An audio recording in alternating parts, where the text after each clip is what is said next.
I still remember the exact moment Bryce Thompson fired me.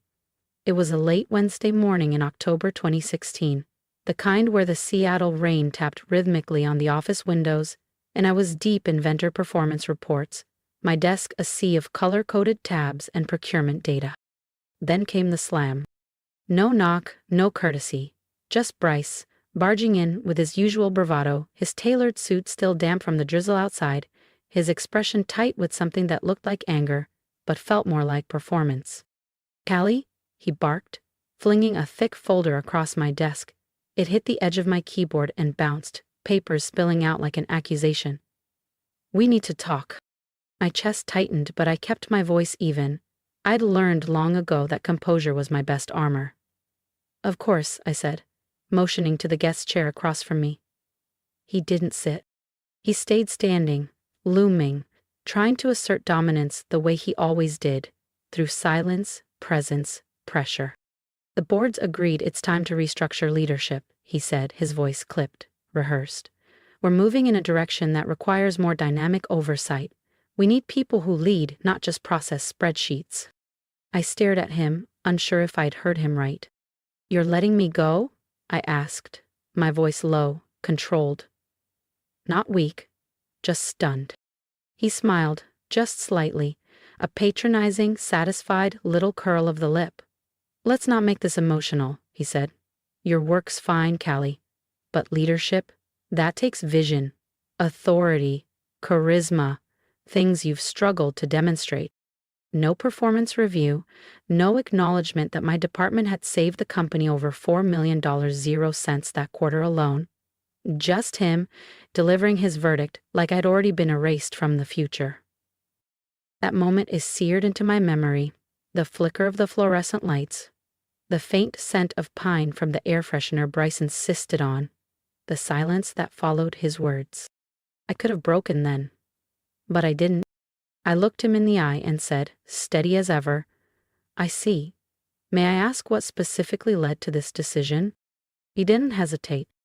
"You lack leadership presence. You're efficient, but not inspiring." It wasn't about performance. It never was.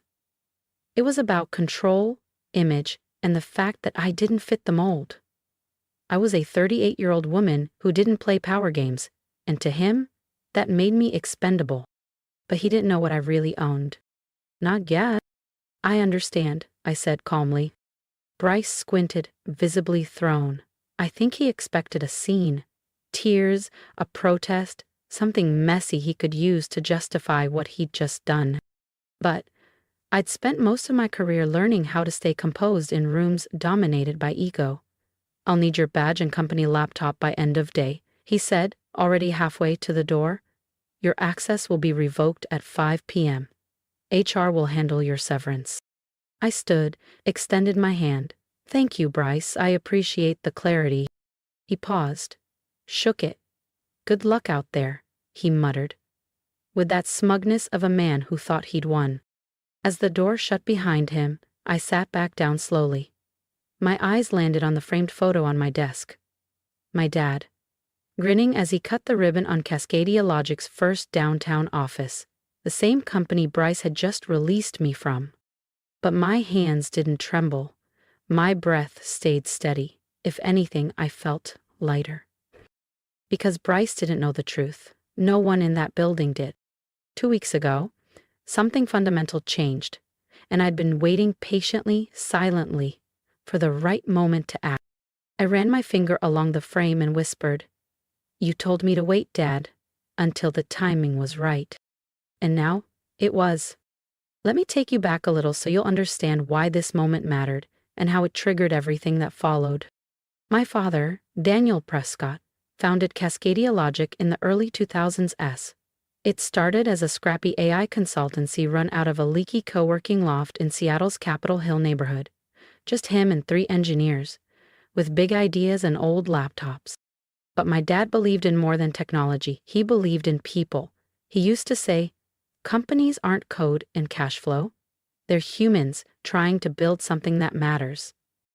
I grew up in that world, Saturdays spent curled up with comic books under the whiteboard while he sketched ideas. He'd take me into meetings, let me push the slide clicker, beam at me like I belonged there. "This," he'd say, pointing at the server room, "is where it all starts. Ideas, grit, and trust." When he died, in 2011, just like that, a stroke during a morning jog, I was 25, fresh out of grad school, devastated. Cascadia lost its center, and I dove in. Started at the bottom, like he'd made me promise. "You earn your place, Cali," he'd said. "No shortcuts, no every inch of this company." So I did. Customer ops, procurement, product. I learned everything. I loved it. The chaos, the pace, the quiet wins only insiders ever see. And all along, I waited. And if you're still with me, don't miss what comes next, because the real story is just beginning. Subscribe and stick around as I show you exactly how I turned the tables. But then, Bryce Thompson arrived. He showed up just under a year after my dad passed. Polished, articulate, and packaged like he'd been focus grouped. Stanford MBA. Cufflinks that probably cost more than my rent, and a handshake that lingered just long enough to feel strategic. The board was dazzled. They saw him as a visionary, someone who would modernize Cascadia Logic and sharpen our competitive edge. But I saw something different. He wasn't about vision, he was about power.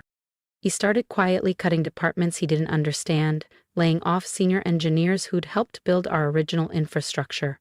They were replaced by flashier hires with zero connection to our roots. Culture began to shift. What once felt like a family morphed into a cold, political machine. Meetings became performances, his performances. He steamrolled conversations, hijacked ideas, dismissed anyone who didn't flatter him. And me? I was just another speed bump on his way to center stage. Still, I stayed. I thought I could protect what was left of my father's legacy.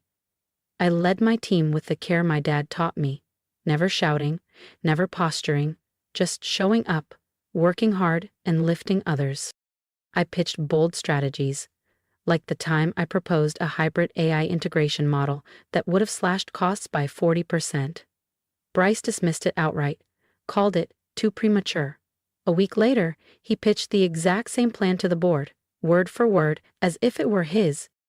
That wasn't a one-off. He sidelined anyone who didn't play court politics, especially women, introverts, and the ones who quietly got things done without demanding credit. He'd saunter through the open floor plan with smug commentary, watching people scramble, feeding off the chaos. And I scrambled, not for him, but for the company I still loved. We built something incredible. A new automation platform developed from scratch. We bled into that project. Sleepless nights, late pizza runs, endless revisions.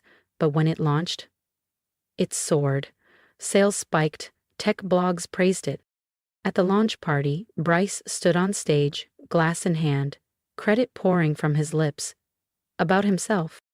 Not a word about the developers, the marketers, the analysts who had made it real. I stood in the back, arms crossed. My team deserved that spotlight. But I didn't march up there. I just smiled faintly, because I still had something he didn't. Purpose and allies. Quiet ones, but loyal. Morgan from accounting used to slip me coffee with a wink when I looked worn down. "You're the real deal, Cali," she'd say, her voice low but full of belief. And Tom from DevOps? He'd always nod in quiet agreement when I pitched ideas, especially the ones Bryce bulldozed. They saw me, even if he didn't. And that mattered more than they knew. One night, I was working late again. The office was hushed, the only light in my corner coming from my desk lamp, casting long shadows across the stacks of prototypes and half-drunk coffee cups. Bryce passed by my open door, stopping briefly. "Still here?" He smirked, arms folded. "Burning the midnight oil, huh? Dedication's sweet, but it doesn't win wars." I looked up at him, bleary but grounded. "Maybe not," I said. "But it builds what outlasts them." He chuckled, dismissive, like I'd said something from a fortune cookie. He walked away, certain of his place. And I sat there, staring at the empty doorway, heart pounding, not with fear, but resolve. He thought I was a background player. He had no idea what was coming. Everything changed the morning I turned 30. Sunlight poured into my Capitol Hill apartment, hitting the hardwood just right. I didn't usually mark birthdays. Too much to do, too many fires to put out. But this day felt different. Around 10 a.m., my phone buzzed. It was Mr. Langston, our family's longtime lawyer. His voice was calm, but unusually formal. "Cali, your father left something for you. He said you weren't to see it until today." Curious and slightly nervous, I drove over. His office smelled like cedar and old contracts, steady like always. He handed me a sealed envelope marked with my dad's wax insignia. My heart stuttered. I broke the seal slowly. Inside, a letter in my father's neat, deliberate handwriting. And behind it, a legal document. "Cali," it began, "if you're reading this, you've turned 30. That means you're ready. Never doubted you. Not for a second. I've watched you work twice as hard, get half the credit, and lead with the kind of strength most people overlook. The company's changed since I left. I suspected there might come a time you'd need more than your desk to make things right. So I gave you something stronger. I gave you the company." My fingers trembled as I unfolded the second page. A trust agreement. Clear, binding, and shockingly real. 90% of Cascadia Logic held in my name, released on my 30th birthday. I stared at it, lips parted. "Is this real?" I whispered. Mr. Langston nodded gently. "It's ironclad. Your father wanted you protected and empowered. The board doesn't know unless you tell them." I sat there, stunned. Adrenaline surged through me like an electric current. "Why not sooner?" I asked. Mr. Langston smiled faintly. "Your father wanted you to see the company first, to learn who people really are before you held the power to change anything." It hit like a punch to the chest. All those meetings where I was interrupted, all the credit quietly stolen, all the glances that dismissed me before I spoke. Dad had seen it coming. He knew I'd need more than just a title. I'd need leverage. And now I had it. But I didn't rush in, waving papers and making speeches. That wasn't my way. I scheduled another meeting with Mr. Langston, walking through every legal angle. "We can call a shareholder meeting," he said, his tone crisp. "With your shares, the agenda is yours." I nodded. "Not yet. I'll tell you when. Let Bryce feel untouchable. Let him strut around one more time."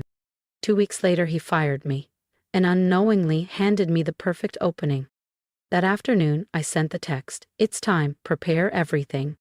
Langston replied in seconds. "Understood. Meeting scheduled. 5 business days." The day I left, I packed quietly. A ceramic mug my team gave me after our first successful rollout, 3 notebooks packed with ideas Bryce never even glanced at, and a photo of Dad, forever, smiling at that ribbon-cutting ceremony. The office buzzed behind me. Side glances, whispered guesses. No one asked what happened, but I felt it. Did she fail? Did she step out of line? I stepped into the daylight outside the Cascadia Logic building and smiled. They thought this was the end. They were wrong. The next few days, I went underground. Met Langston again at a quiet cafe in Belltown, his legal folder waiting. He slid over the documents. "You're sure?" he asked. "This will be a boardroom grenade." I met his eyes. They pulled the pin when they fired me. I also sat down with Caroline Yates, the trustee who'd quietly managed my father's shares all these years. She passed me a folder. "Ownership documents. And a full performance report," she said. "Bryce has hollowed this place out, morale's down, turnover's brutal, flat growth in a soaring industry." I nodded. Let the numbers speak for me. By Monday, the rumors had reached a fever pitch. My phone buzzed with texts. "Did you quit? Bryce says everything's fine, but HR is acting weird. Are you okay?" I didn't reply. Silence was my weapon, and I was done playing small. That night, I stood in front of my bedroom mirror. slipping into a navy suit I'd bought years ago but never found the occasion or maybe the confidence to wear. It was clean, sharp, tailored for command. The kind of suit you wear when you're done asking permission. I didn't rehearse a speech, just a few lines. The truth didn't need rehearsing. Tuesday morning, I walked through the glass doors of Cascadia Logic. The receptionist blinked twice, but said nothing as I passed. Mr. Langston met me by the elevators. "They're in there," he said quietly. "Bryce thinks it's a strategy session." I nodded, smoothed my lapel, and stepped into the hallway. The boardroom door clicked open. Heads turned. Bryce was mid-pitch, hands sweeping in one of his rehearsed gestures. He froze when he saw me. "Cali," he barked, "this is a closed session, board only." I placed my documents on the table and smiled. Then I took the head seat. Silence rolled over the room like thunder. Bryce's brow furrowed, eyes narrowing. "This is a board meeting. Employees don't—" "I'm not here as an employee," I said, cool and steady. "I'm here as the majority shareholder." Chairs shifted. Mr. Hollis, one of my father's oldest colleagues, adjusted his glasses. Studying the documents, I slid his way. "Is this legitimate?" he asked. "Yes," I said. 90% of shares, transferred via trust on my 30th birthday. All legal, fully notarized. Bryce's face turned a deeper red. "You can't be serious." "Am." And so was my father. He knew this day might come. I opened the second folder. "As majority shareholder, I've called this meeting to review executive leadership, starting with the CEO." Bryce shot up. "This is a coup, a personal vendetta?" I didn't flinch. "I'm not asking, I'm acting." Then I pushed the report across the table. Employee morale, down 38%. Turnover, up 47%. 3 open discrimination complaints. Flat revenue in a booming sector. Misused funds. Inflated bonuses, misleading board updates. "Everything," I said, locking eyes with him, "under your watch." He sputtered. "You're twisting this." "I don't need to twist," I said, voice calm. "I have receipts. You assumed no one would stand up to you." I leaned forward. "The things today." I pulled the final document from my folder. Effective immediately, I'm moving to remove Bryce Thompson as CEO of Cascadia Logic. My 90% vote carries it. The secretary stared. "You don't need a second?" "Not with a majority," I said. Mr. Hollis nodded. "Motion stands." Bryce slammed the table, red with rage, but he didn't argue. He knew. He stormed out, and for the first time, he didn't look powerful, just small. I turned to the board. This company deserves better. So do its people. Mr. Hollis gave a faint smile. "Welcome back, Cali." But I didn't stop there. That Monday, I called an all-hands meeting. No script, no slides, just me. "Some of you know me," I began. "Some know only what you've been told. I'm here to restore trust." A few heads lifted. "I was fired last week, told I wasn't what this company needed." I didn't argue. Because leadership isn't about volume, it's about values. I promoted Maya from support to lead client experience. Rehired Kevin in engineering. Fired managers who led through fear. I launched People First, a culture shift toward transparency and recognition. Change was slow, then it wasn't. One afternoon, I spotted a whiteboard note. She came back. Not she won. She came back. A year later, I stood at the glass doors as CEO. Suit crisp, peaceful. The company was thriving. Strongest quarter in 5 years, retention soaring. I kept Dad's photo behind my desk. A quiet promise fulfilled. "We did it," I whispered, watching city lights blink through the glass. This wasn't just victory. It was home. If this story moved you, tap that like button, share it with someone who needs hope, and subscribe for more. Quiet strength always finds its way.